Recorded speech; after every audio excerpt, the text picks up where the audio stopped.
Hello, everyone. Happy to see you here one more time with Hi. us. I'm Ariel Carvalho. I'm from Politics for Her. I'm a project manager. I'm the responsible for the workshop. And today we're having a really special guest, which is Shirinuanti. She's one of our girls. She's amazing. I hope you all enjoy and have a nice workshop. And I wish we all learn a lot with her. So welcome, everyone.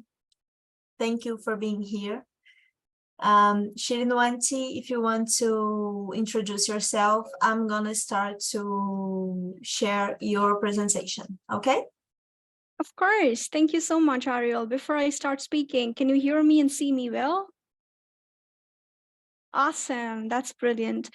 So I'm so happy to see all of you here today. Good morning, good evening, good afternoon, because I believe that we have all of you amazing people joining us today from different parts of the world. So as my awesome colleague Hariel just mentioned, my name is Shrinwanti, and I am going to deliver the workshop today. And again, I am very, very grateful to all of you for taking the time out and joining us today. So without further ado, Hariel, do you mind sharing the screen, please? Awesome. Yeah, I can see it. I'll just make it a bit bigger. Awesome. Thank you so much, Hariel. So you are all good. Shall I start? I think everything is ready to go. Is Yep. everyone Do you okay want there? to? Yeah, I think it's all brilliant. Would you like to wait a few more minutes for some more people to join, or should we go? No, it's fine. We can go. Awesome. That's awesome. Thank you so much, Ariel. A very, very, very warm welcome again to all of you. I am Shrinwanti. I am the Global Policy Officer at Politics for Her. And it is absolutely a privilege and an honor to be able to deliver a workshop today on a topic which is personally very, very close to my heart, not because I work around this topic literally 9 to 5 every day, but because this is a topic which is very, very important when it comes to gender equality and the rights of human beings in general. So without further ado, let's start today's workshop. So as you can see on the cover page, the focus of today's workshop is going to be gender-based violence against women human rights defenders, but the focus is going to be on online violence, or violence which takes place in the digital spaces and is facilitated by technology and the internet, as we all know. Also, it's very important to highlight that today's discussion is going to be an intersectional feminist discussion. And in a while, when I talk a little bit about politics for her and who we are, I think it's going to make a bit more sense, right? So let's get going. Hariel, do you mind going on to the next slide, please? Awesome. So here you all have the agenda for today's workshop.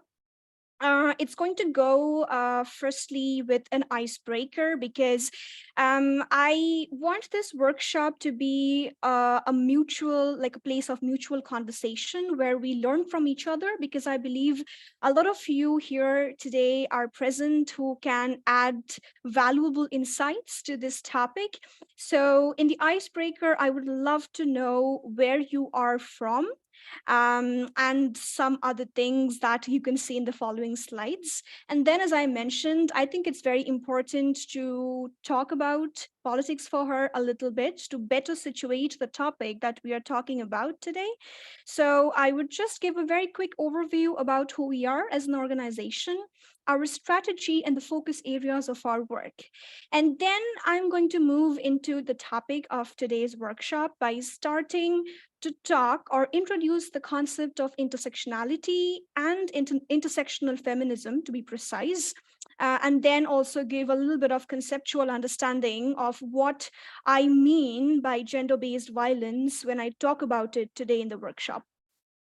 Then definitely we will be discussing about women human rights defenders, as in who they are, what do they do, why are they targeted, or why are they even the targets of violence, right?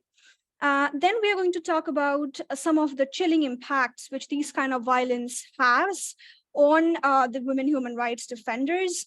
Then we will talk about some of the international conventions and recommendations, as well as some prevention and responses created by civil society organizations like Politics for Her to address and combat these kind of online violence against human rights activists and defenders.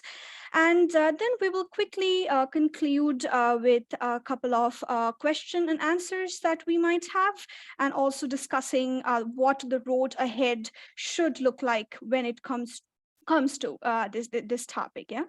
So yeah, Hariel, you can go on to the next slide, please. Thank you. Awesome. So the idea now, as you can see, is to have a very quick icebreaker. So either you can unmute yourself and just tell where you are joining us from and how you are feeling today in one word, or if you want, you can also like write in the chat box. And yeah, I'm just looking forward to hear to all the amazing answers.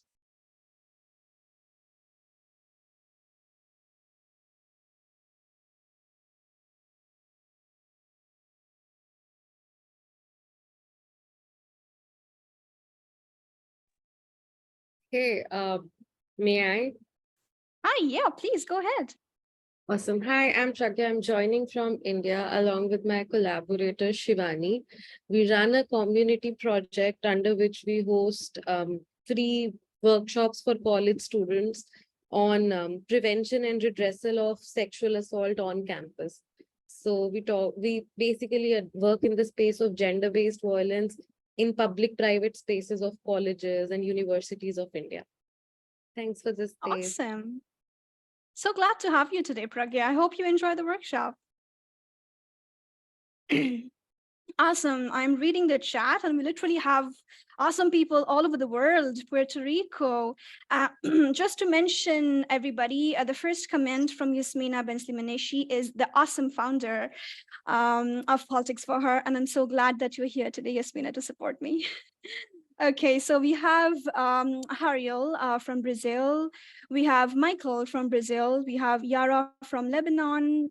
Manel from Tunisia, Natalie from Portland, Oregon, Noor from Tunisia, Marina from Slovenia, Sivar from Tunisia, Leah from Northern Ireland, Adebola from United Kingdom, Sanika from India, Vani, I'm not sure where you're from, Vani, Crystal from California, Hannah from the UK, Paula from Puerto Rico again, Samantha from Ireland, and Amal from Tunisia, and Shomosnigdha from India. Awesome. That's so awesome to have all of you from different parts of the world, irrespective of the clashing time zones. Super exciting. Now, do people just mind saying a word about how are you feeling today? Just one word. You can again unmute yourself or type in the chat.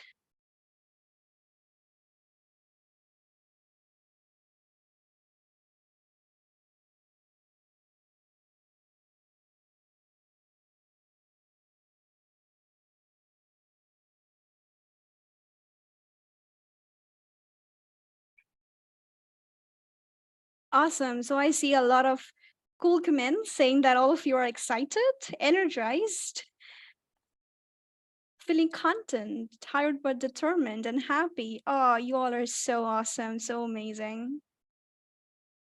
Just did yoga. Yeah, totally. Yoga helps a lot, doesn't it?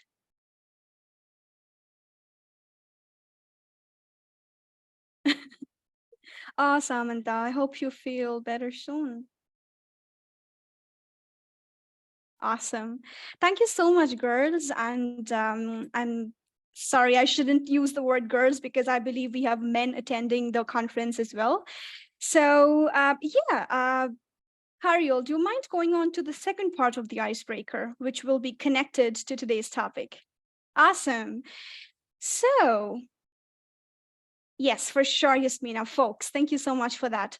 All right, the next quick icebreaker is about a word association game, if I would put it that way. So I want to ask all of you, which is the first word that comes to your mind when you hear the term intersectional feminism?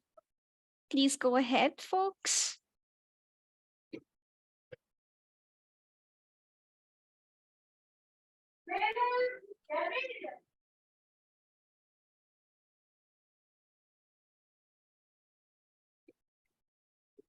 Intersectional feminism.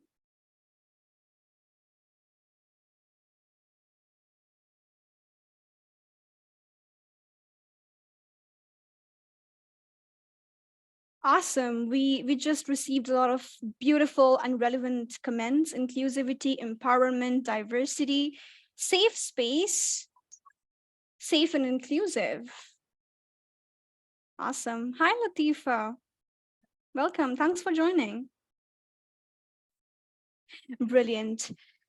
Well, I think that was quite a nice icebreaker, and it was really good to know what you all feel about intersectional feminism and how you were feeling today, and of course, where you were joining us from today.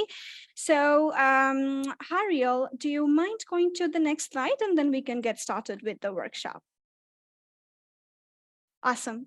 So, folks, as you might know by now, that this workshop is being conducted by the organization called Politics for Her. And we are an intersectional feminist platform and a global movement, most importantly, led by young women from different parts of the world. So we are a part of a global community where we advocate for the inclusive participation of young women and girls in civil society, politics, and decision-making processes. The next slide, please. Yeah. So our strategy and the goals of our works, they are determined by 5 important pillars, which I think is very important for any youth-led intersectional organization. So the first is leadership. We work to foster feminist leadership.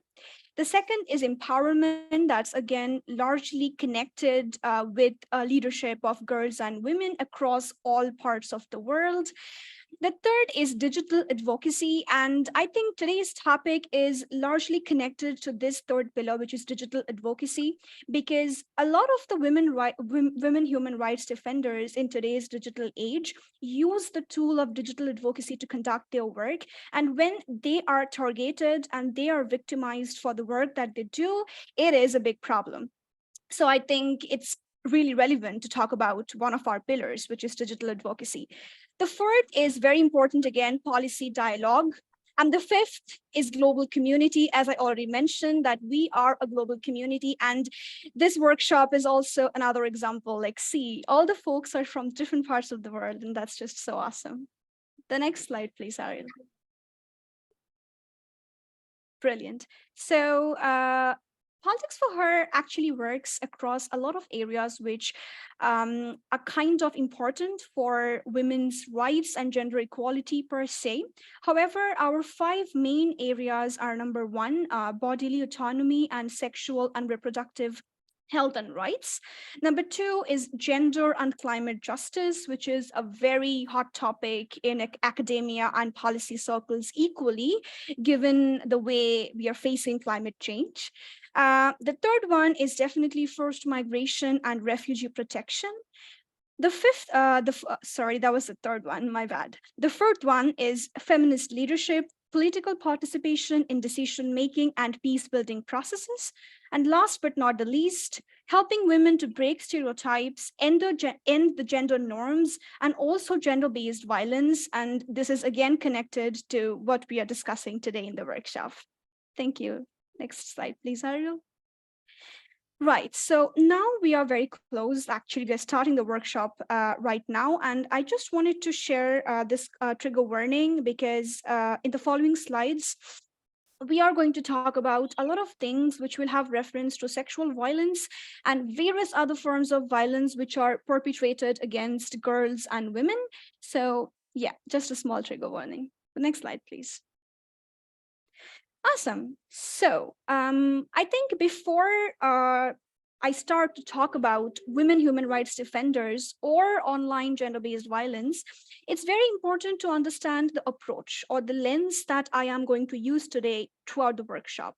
And again, as someone who is part of an intersectional feminist organization, I think it's a bit important to talk about the concept.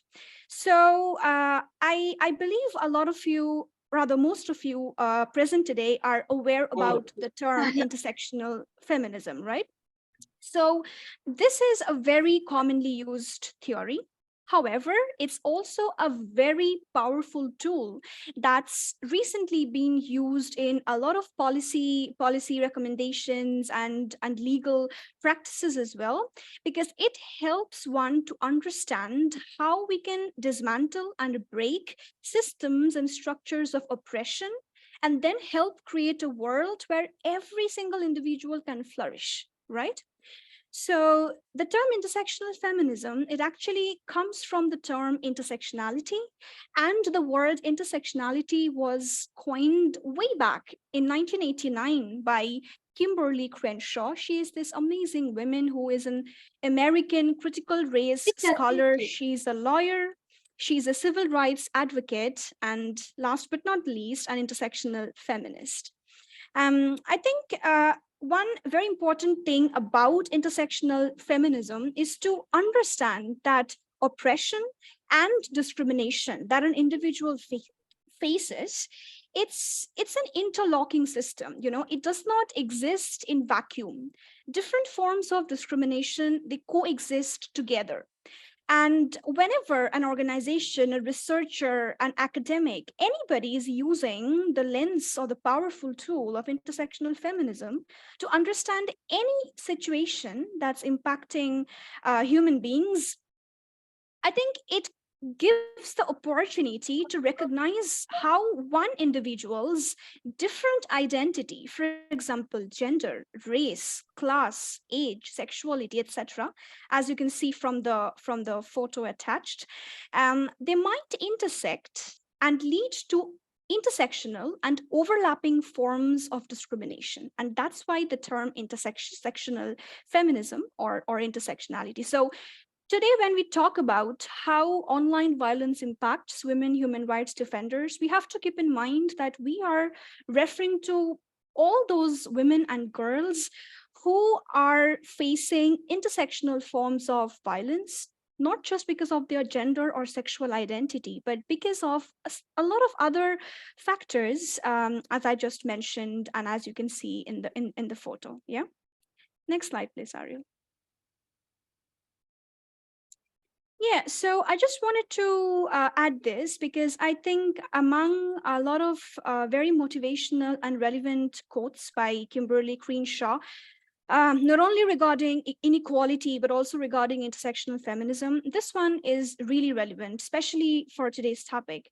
As you can see, it reads, if you see inequality as a them problem or unfortunate other problem, that in itself is a problem because such problems again do not exist in vacuum. And again, it's very, very important to understand the structural inequalities, the differences which lie deep down within the society and which intersect with one another at certain points to create overlapping forms of inequality, which again, gives rise to other forms of inequality. A person very close to my life once told that this is similar to a domino effect, right? Like one thing leads to another. So the same, it works in the similar way. Yeah. The next slide, please. Perfect. So I What think is gender-based violence? Gender-based violence. GBV refers to harmful acts directed at individual and I'm sorry, Hariel, individuals can based you on mute? their gender. It's rooted in gender inequality, the abuse of power and harmful norms, UN women. That anyone can fall victims to GBV because of their gender or sexual identity. Women and girls are especially at risk.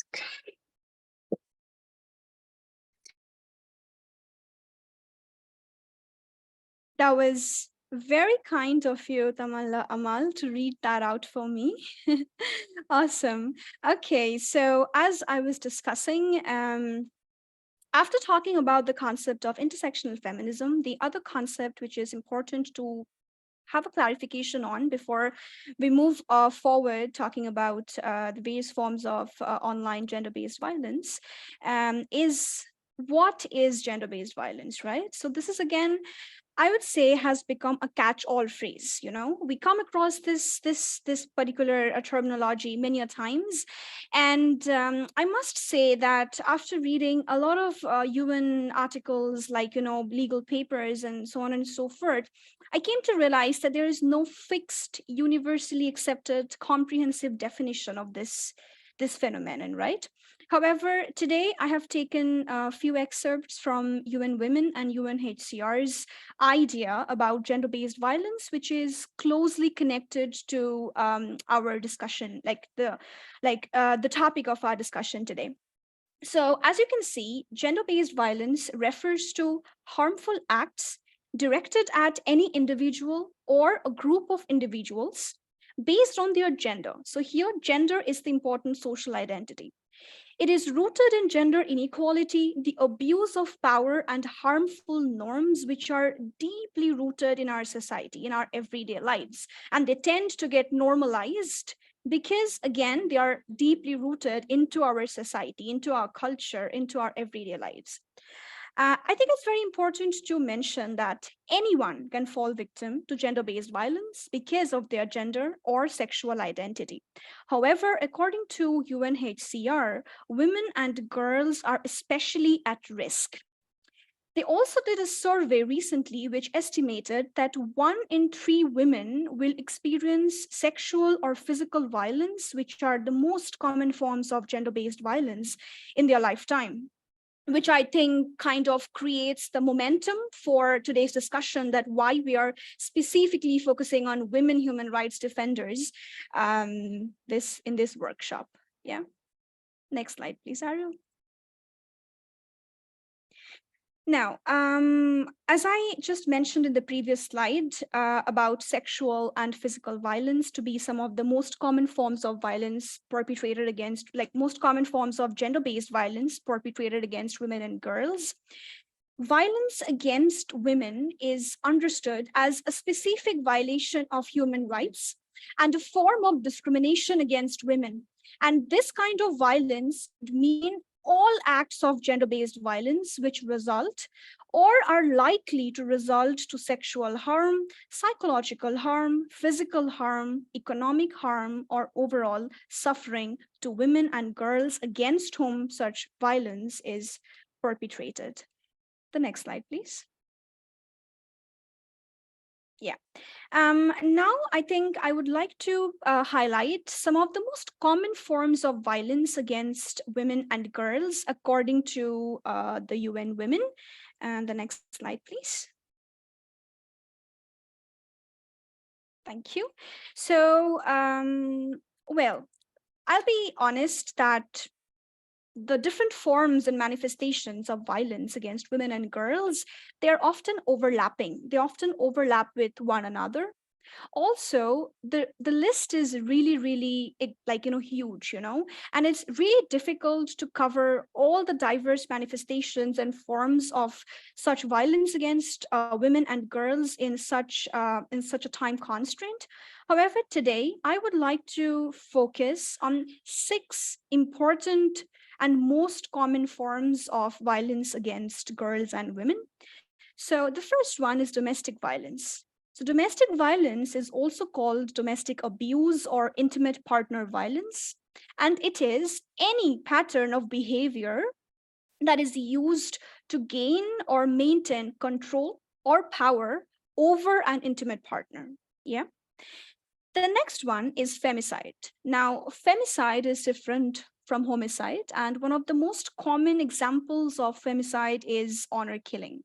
According to UN Women, femicide refers to the intentional murder of women because they are women. But it may be defined more broadly to include any killings of women or girls just because of their identity as women or girls.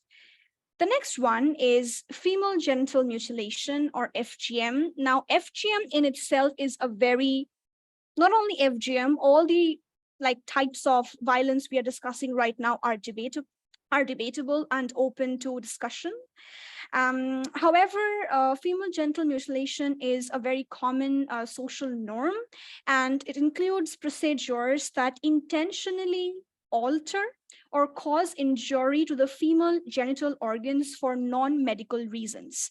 Again, as I mentioned, it's a social custom, a social norm, and there are a lot of debates about the cultural relativity of female genital mutation and how it violates the human rights of the girl against whom this is, the girl at whom this is performed, right?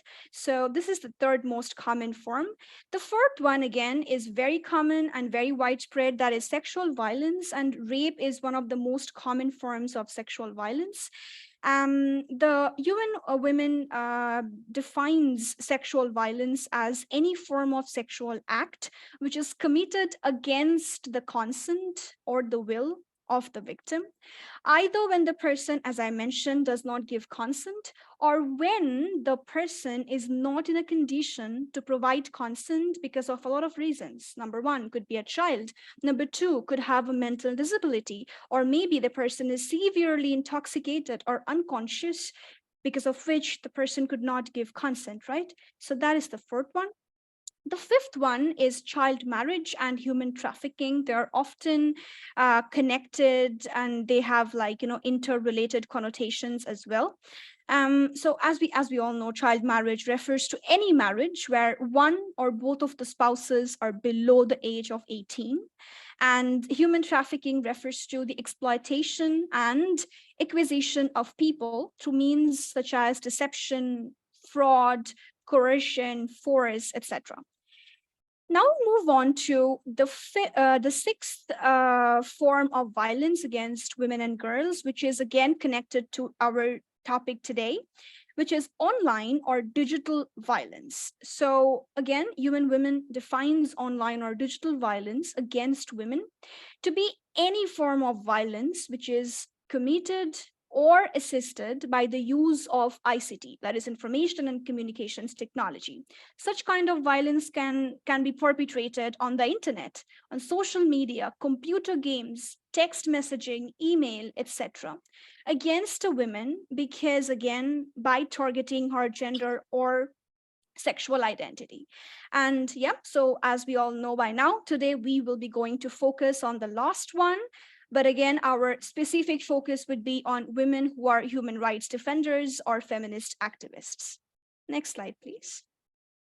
Just to not forget Pragyaksika, sorry. I don't know if it's spelled right. She asked the question in the chat. Okay, my chat box was actually closed. Hariel, do you mind taking a note of the questions and then we can discuss them at the end during the Q&A session, maybe? Oh no, don't worry. Awesome. I hope that works for you as well, Pragya. Thank you. Yes, it does. Thanks. Awesome. The next slide, please, Hariel. Right. So I think it's very important to, again, establish that who are women human rights defenders when we are doing the discussion today. The next slide, please, Hariel. Right. Again, I think it's very important to mention that since today's topic includes a lot of terms, definitions, concepts, which even according to various organizations, international organizations like the UN, do not have a fixed definition. However, having a working definition is important to situate and contextualize our discussion, right? So today I have shared with you this definition of women human rights defenders, which I have collected from UN Women and also UNHCR. So as you can see, women human rights defenders include all women and girls who are working on any form of human rights issue. Also, very importantly, it includes people of all genders who work to promote women's rights and rights related to gender equality. Again, it also includes any civil society actors who might not identify as human rights defenders because either they do not use the term or they work on non-traditional human rights fields such as health workers, peace builders, journalists, etc. And also, I think it's very, very, very important and topical to mention that the terminology women human rights defenders, according to UN Women and UNHCR, also includes women and individuals who belong to the LGBTI community, as issues related to sexual orientation and gender identity are very crucial when we talk about achieving, like when we were having discussions regarding how to achieve gender equality or address gender-based violence against individuals. Yeah, next slide, please. Right. I think before we talk about the various forms or manifestations of such online violence perpetrated against women human rights defenders, it's important to understand that why are women human rights defenders targeted, right?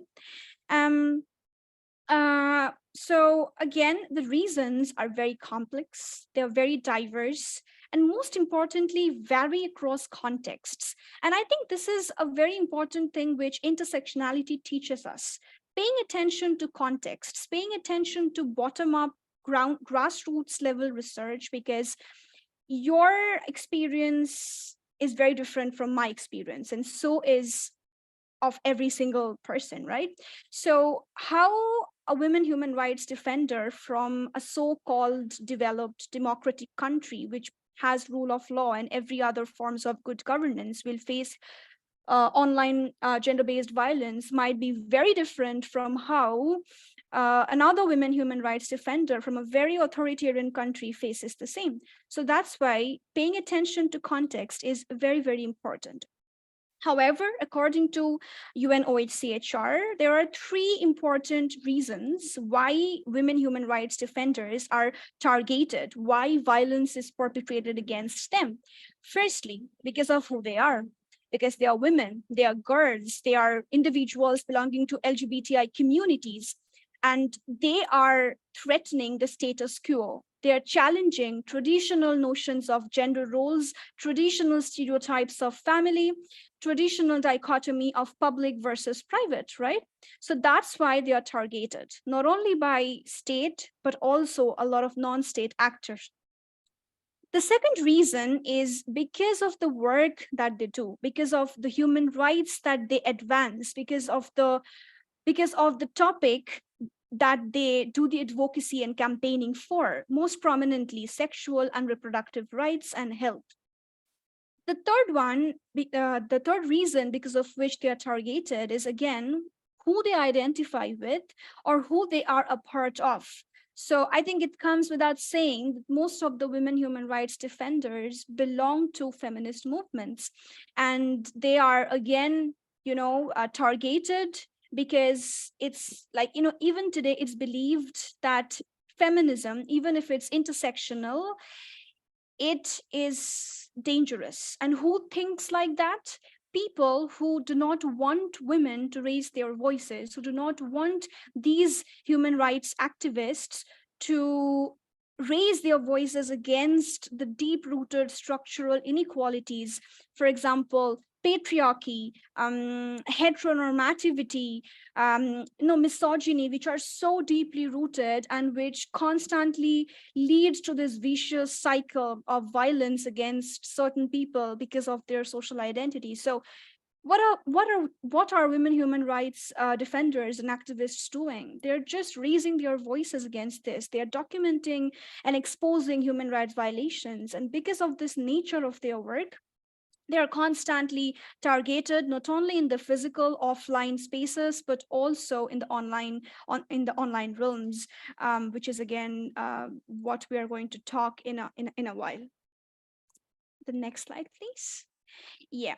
I think I would just like to highlight that, as you can see, that in the following slides, we are going to talk about some of the most common forms or manifestations in which online gender-based violence against women human rights defenders are perpetuated. However, I think it's important to say that these forms of online violence are and could be perpetrated against any woman or girl who has online presence. However, it's just that, as I mentioned in the previous slide, because of the nature of their work, because of their identity, and because of who they claim to be and what they are a part of, these women human rights defenders are targeted more. However, again, I am stressing on the point that these kind of online violence could be experienced by any girl or any women overall. The next slide, please. Thank you. So in the following slides, including this one, I'm going to focus on 6 most common forms of online violence. Again, the list is massive. A lot of times, all the forms and manifestations of violence overlap. They happen simultaneously at the same time. And again, it's very difficult to often make a difference between how they are taking place in the online spheres and how it is leading to violence in the offline spaces, because the gap somewhere, or if I would put it in this way, the fine line between the online and offline spheres in today's highly digitized world is very difficult to decipher. And that is one of the reasons why the violence against, like online violence against such feminist activists and women human rights defenders, are increasing like massively. So the first one is doxing. So doxing is, I would say, one of the most prominent forms of violence, and it includes the act of publicly disseminating private information of specific women human rights defender. And not only individuals, but many a times even feminist organizations or organizations who are working on women's rights, gender equality, etc., they also experience doxing. So it's not only like a violation of individual or personal right to privacy, but also the same of a specific organization. And of course, it comes without saying that such an act is always perpetrated with malicious intent of silencing the individual or the organization and preventing them from doing what they are doing. The next one is called trolling, or it's also called cyberbullying in some cases. So trolling is the act of, again, publicly disseminating either messages or images or videos, or even creating and conducting hashtags and smear campaigns to provoke and incite violence against such activists. And in most of the cases, the trolls or the perpetrators of such violence are anonymous. They are literally people sitting behind fake, false accounts and perpetrating, like constantly perpetrating violence against the defenders. The next slide, please. Brilliant. So here we're going to talk about online stalking and online mobbing. Again, these two concepts are very much similar to how stalking and mobbing happens in physical offline spaces. So online stalking includes the act of repeatedly harassing the victim through online messaging applications, or by doing crank calls, or by, through private conversations, and so on and so forth. And the idea of online harassment and mobbing is about harassing the victim across various digital spaces. It could be chat rooms, social media platforms, mobile communications, etc. Like any forms of digital spaces on the internet. The next one, please. Yeah. So the fifth one, the fifth one that we're going to talk about is revenge porn. And this is also one of the most prominent forms of violence perpetrated. And it includes the act of non-consensual online dissemination and publication of the victim's images or videos, which are obtained with or without the victim's consent, in order to shame, stigmatize, harm the victim. Again, the whole idea is to silence the defender, and negatively impact the work of the defender, so they just get silenced and stop doing what they are doing and what they're advocating for. And last but not the least is online sexual harassment. And this last category kind of overlaps with the 5 other categories that we just discussed. And it includes any form of online verbal or non-verbal sexual harassment, which is perpetrated to violate the victim's dignity by creating a very intimidating, hostile, offensive, and degrading environment.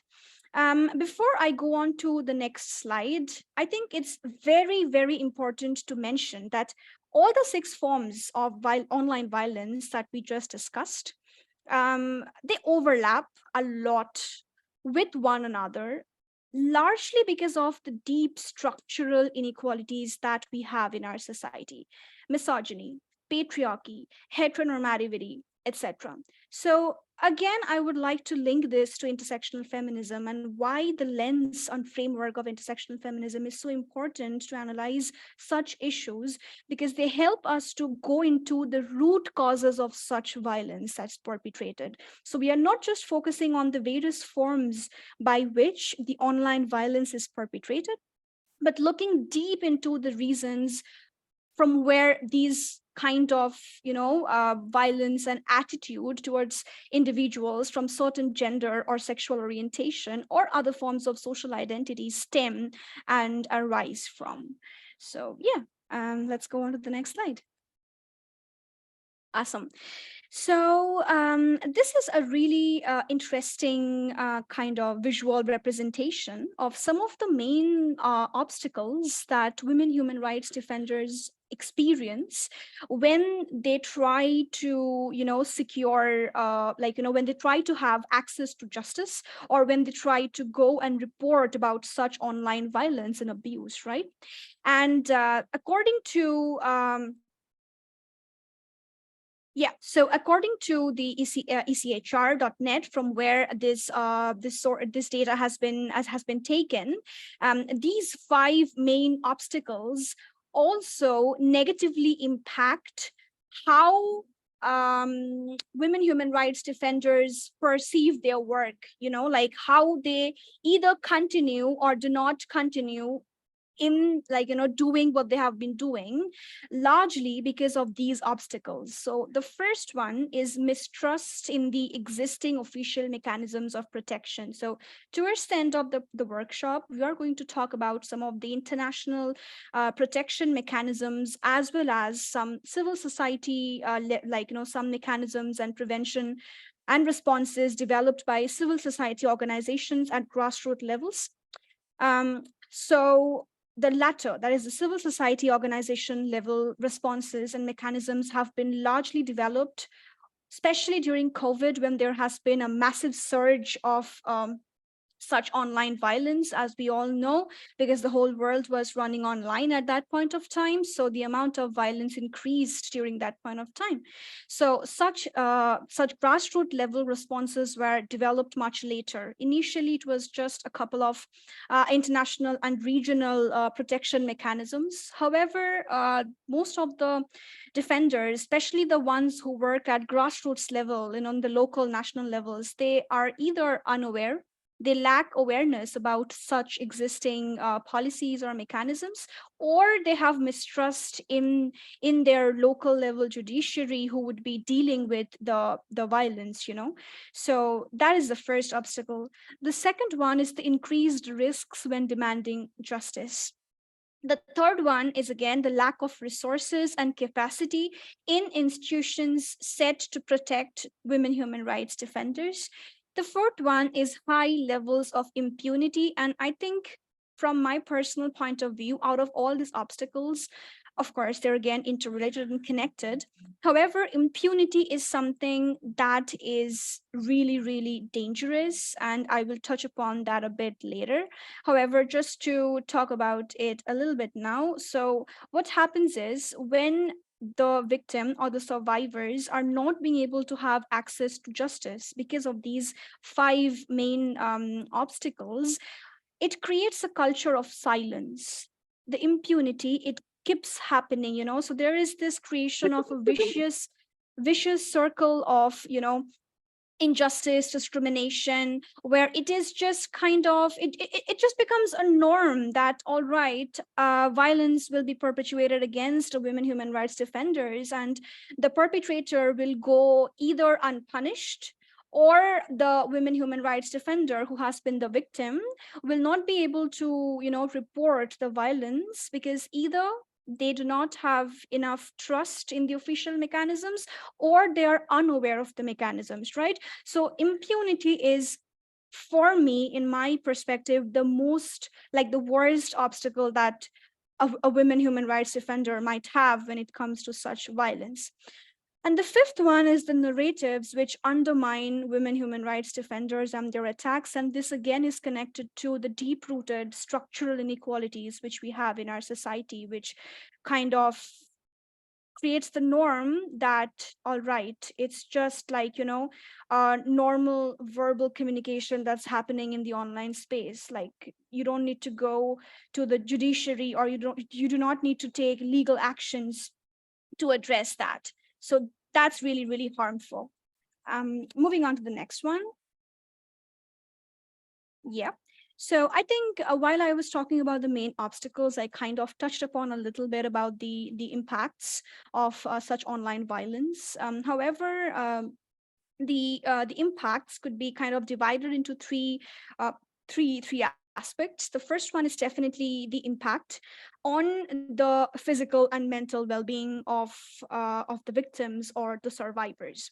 So, according to a Human Women survey, which was trying to map this very topic, like how such online violence impacts feminist activists, it expressed and highlighted that survivors and the victims, they often end up, include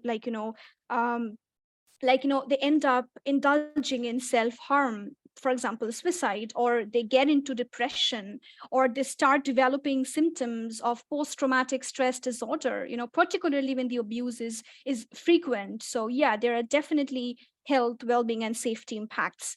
The second one is, like, of course, very prominent. It's like similar to offline violence perpetrated against women and girls.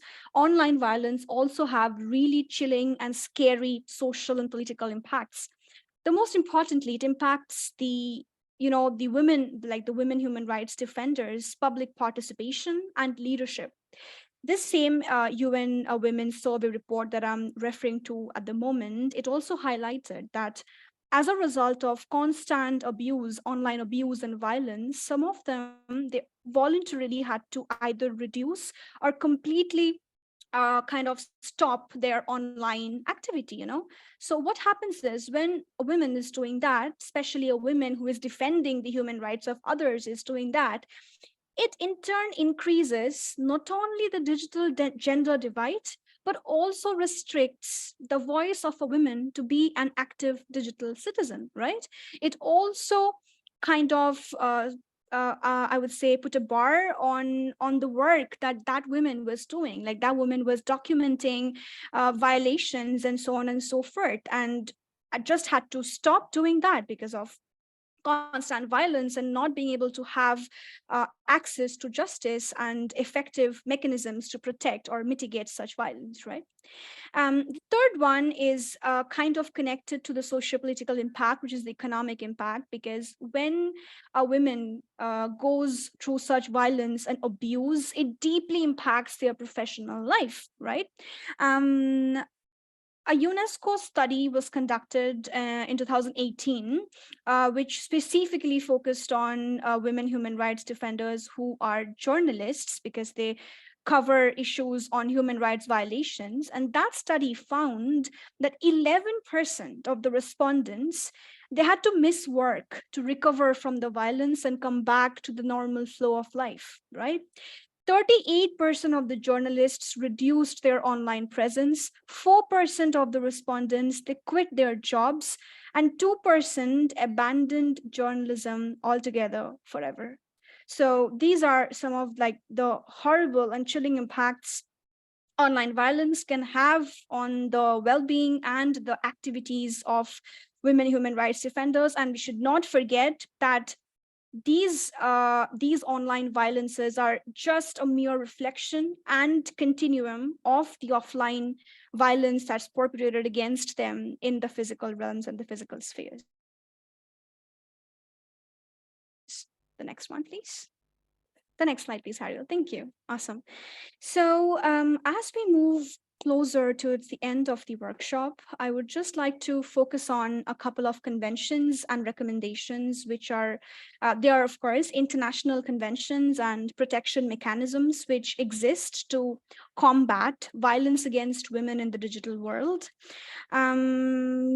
I just would like to mention that due to time constraint, we will not be able to discuss regional level conventions, because that would literally need another whole workshop. Also, talking about the conventions and recommendations in just like few minutes is impossible, but I would just like to touch upon what they are and their kind of like what they are and what, like, why they are used and stuff like that.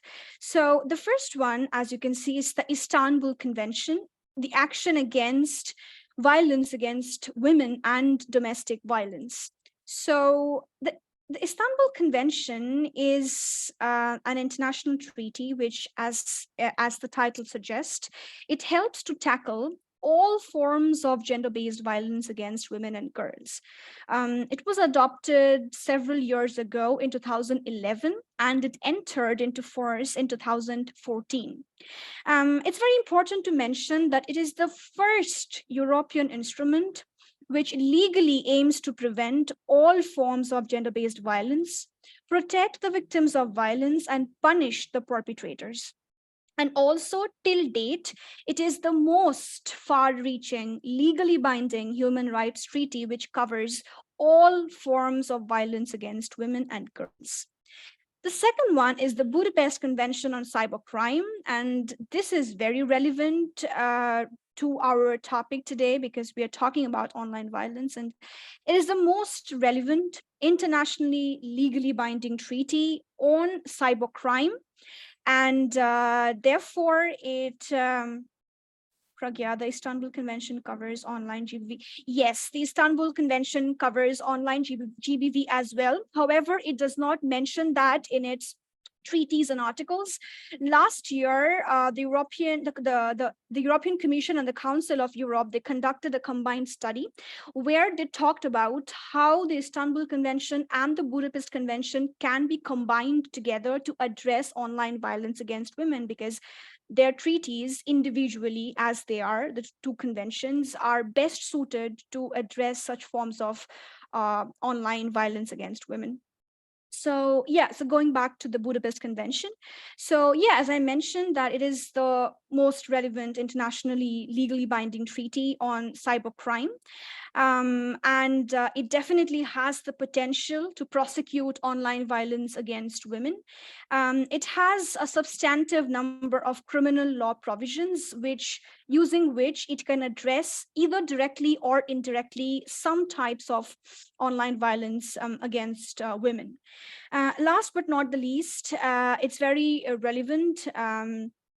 That is the Committee on the Elimination of Discrimination Against Women, or as it's commonly called, CEDAW. And CEDAW's general recommendation number 35, which was adopted in 2017, is the most relevant when it comes to gender-based violence or violence against women and girls in general. So just to tell a little bit, so CEDAW is basically a body of independent 23 experts on women's rights from different parts of the world. And what they do is they monitor the implementation of the CEDAW's convention to eliminate all forms of discrimination against women. And this specific general recommendation, number 35 on gender-based violence, it mentions that CEDAW is fully applicable to internet and any other form of technology-mediated violence that takes place against girls and women in the digital spaces. So till date, these two conventions and this recommendation are the most prominent when it comes to addressing and mitigating online violence against women. The next slide, please, Arya. Awesome. So the four prevention and response mechanisms that you see.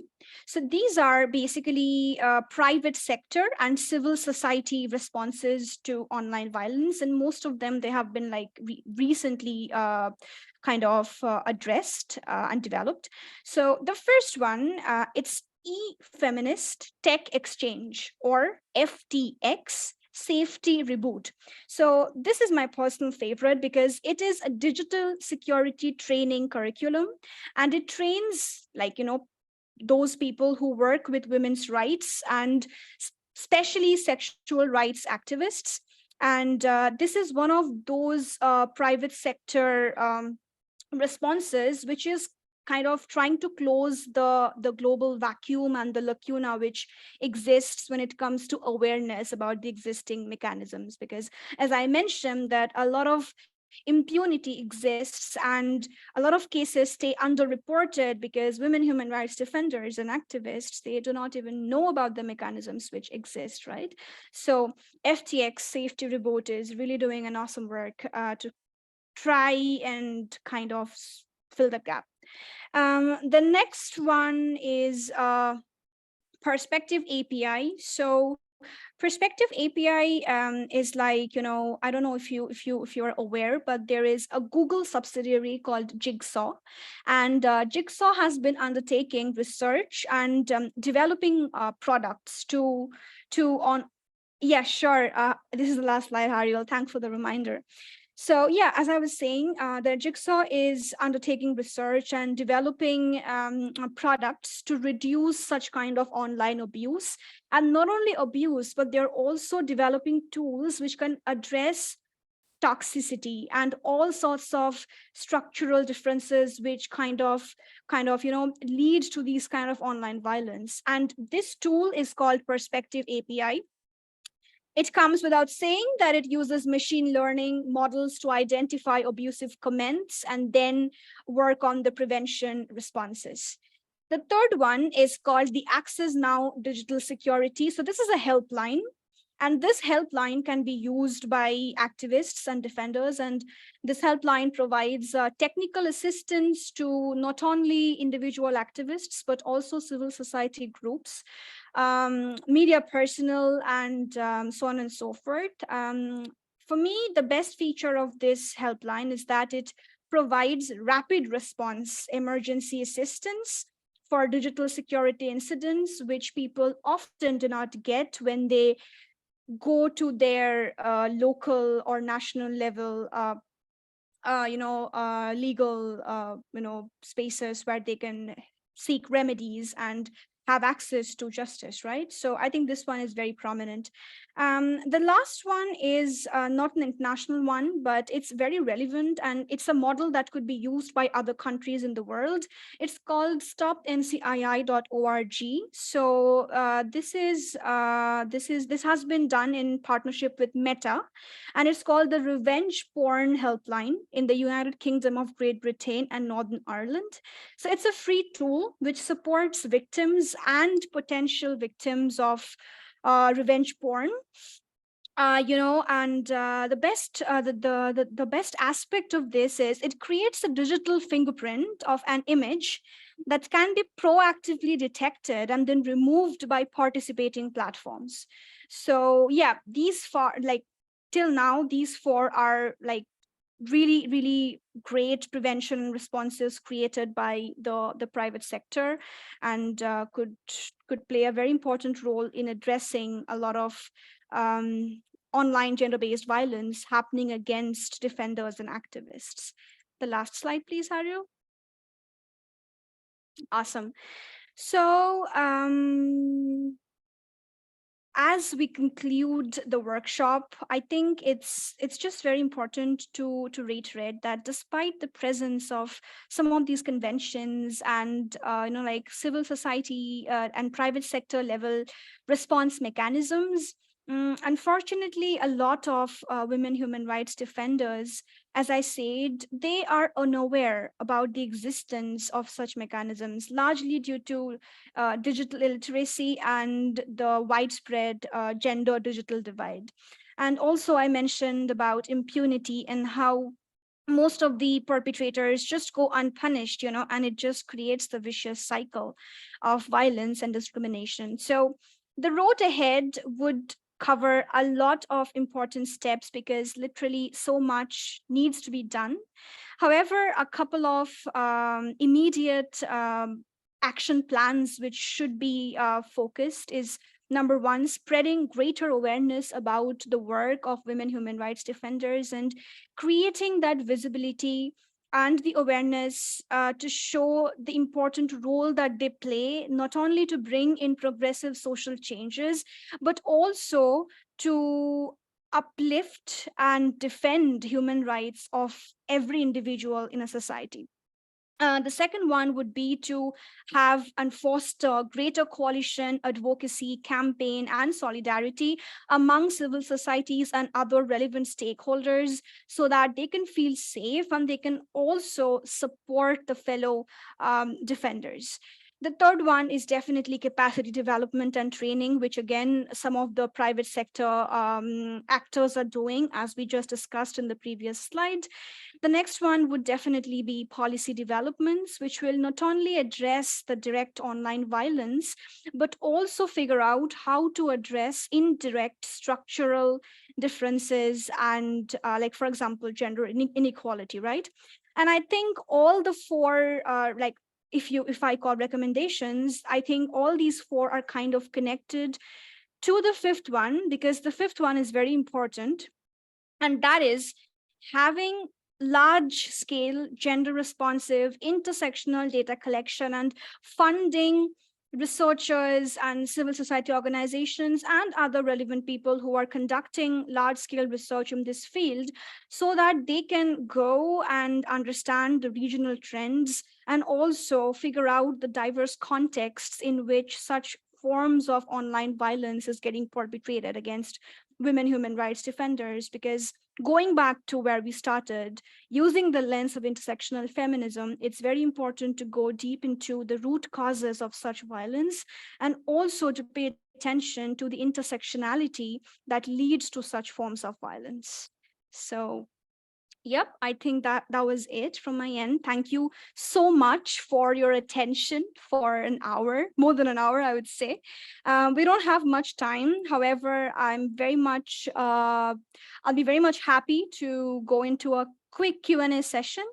Back to you, Hariel. How long do you think we have? 5 minutes, maybe? Hi everyone. I hope Hi. everyone has enjoyed as I did and learned as well. We have 5 minutes to questions, so go ahead, send it in the chat. There is a lot in the chat right now. Thank you very much. Okay, so Pragya, you can unmute yourself and talk and say your doubt. Thanks.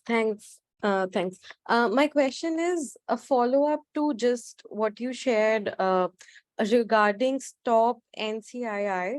So I just today came across this post which says that this tool allows lets anybody report about if a picture is morphed and shared over the internet. Then what they need to do is upload the original picture and the morphed picture, and they'll take it they'll remove it from the internet. But there are a lot of comments under this post which also made me think that I mean, if I didn't see this on your presentation, I would have also agreed with the comments that are they trying to fool people and instead train more softwares on how to morph images, like using that as a data set to actually train more morphing, because they're asking original picture and the morph picture. So could you please clarify, like, do we, I mean, what's the backing of this platform, or how can I personally verify it? I mean, I'm not saying that you vouch for it, but how could I verify for it if this platform is legit? Right. So thank you, Pragya, for the question, and thank you for sharing the link. I believe you shared the link in the chat, right? Yeah, The the LinkedIn. post where Yeah, awesome. Thank you so much. I am going to check that link because I was not aware about this kind of worry that people are putting forward. That is it training to, morph more or whatsoever? However, from my understanding, if it's a legit platform or not, that requires a lot more research. And again, as I said, it's a very new platform, right? And I myself have not gone into and checked a lot about the technicalities of the platform. However, from my understanding and whatever I understood, it could be like, every coin has both sides, good and bad, right? So if you are looking at at the tool in a critical way, then you might think that it is kind of paving way for more morphing. You're like, it's training people to, like, go and morph more because they're asking for the original and the morphed image, right? However, I think we should really pay attention to the fact that it's also supporting victims. I would say primarily by the fact that it's creating this digital fingerprint, right, of the image. And using this fingerprint, they can proactively, with just one click, detect and remove the image which has been posted across many platforms. And if this feature was not here, then that would be a very time, time consuming process, right? So if I would see it in that way, then I do see how this platform is a legit one, right? However, Right. it's definitely open to criticisms, and it definitely has its own, downfalls, if I would put it in that way. And the one that the kind of the concern that you shared could definitely be one of that, you know. So yeah, I hope I could answer your question. Yeah, thanks. Maybe I'll just pause and let the other person ask it. Circle back with one more question that I have. Sure. Subhash Chandra is with the hand raised. Would you like Right. to unmute yourself? You can ignore that. That's actually my father, and he has that by mistake. That's okay. Pragya, if you want to ask someone any other questions, you can go. Yeah, I had. Thanks. I have one more question. So one of the members of parliament today made a statement I'm from India, that any kind of touch to a woman without sexual intent is not an offense. Okay. I am trying to I do want to, respond to what he said with, I want to make an informed response. So what he said is wrong, right? Like, to decide whether the intent was sexual or what kind of intent that was, that also depends on the receiver, or what do I say, the survivor, like the woman probably in conversation. So what's that? Like, how do you define sexual violence in that case? So you are saying that this person in the Indian parliament said that if you are touching a woman and you are not intended to do so, like you touch women accidentally, No, you would don't have an intent, a sexual intent. Like that's the exact statement he said. To touch a woman without a sexual intent is not an offense. but you want to touch a woman without the woman's consent, so it is an Correct. offense, right? So even if the perpetrator tries to justify the act by saying that there was no intent, it would still be an offense because it doesn't have the, if I would say in this way, the victim's consent. So that's very important. So yeah, I would, like, from my knowledge of gender-based violence, I would categorize it as gender-based violence. Yeah. Thanks a lot. Thanks a lot. No And thanks a lot problem. for the workshop as well. No problem. Thank you. So we are running out of time. Srinwanti, do you want to add something else? Pragya, I'm so sorry you don't have much time to discuss this a little bit more. But if you want to, you can reach us through our email, and we'll be happy to send Srinwanti all of your doubts. So sorry. So Srinwanti, do you want to add something else? No, not at all. Thank you. Okay, thank you everyone who is here still. We are very happy to have this conversation with all of you. And we are sending the certificates and the recording and the presentation individually through the email of Politics for Her. So this takes a little bit longer, a little bit of weeks. So don't worry, if you are here, you are receiving it, okay? That's my final addings, and I think that's it. Thank you very much, everyone who's joined us. Thanks, Srinwanti, you are amazing. And Thank that's you. it. See you in the next workshop from Politics Awesome. for Her. Thank you. Bye Thank you. bye. Bye-bye.